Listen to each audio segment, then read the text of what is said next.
2022 সালের সেপ্টেম্বরের পর বাংলাদেশের টি-20 জার্সিতে আর দেখা যায়নি মাহমুদুল্লাহ রিয়াদকে। অফ ফর্ম আর ফিটনেস ইস্যুতে বাদ পড়লেও বাংলাদেশ প্রিমিয়ার লিগ বিপিএলের চলতি আসরে নিজের সেরা ফর্মে হাজির হয়েছেন মাহমুদুল্লাহ রিয়াদ। এতেই নতুন করে বিসিবির নজর কেড়েছেন এই ব্যাটার।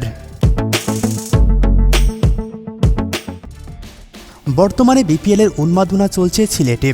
30 জানুয়ারি সিলেট স্ট্রাইকার্সের বিপক্ষে 24 বলে 51 রানের বিধ্বংসী ইনিংস খেলেন মাহমুদুল্লাহ। ম্যাচ সেরার পুরস্কারও উঠেছে তার হাতে।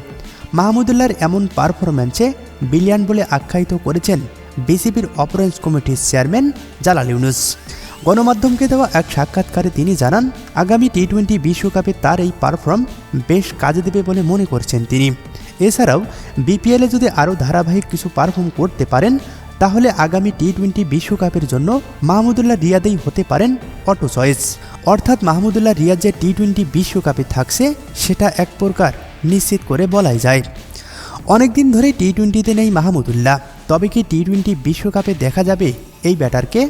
এমন প্রশ্নের জবাবে জালাল ইউনুস জানান, বিশ্বকাপ দলে তার থাকাই উচিত, এর বাইরে দ্বিতীয় কোনো অপশন নেই।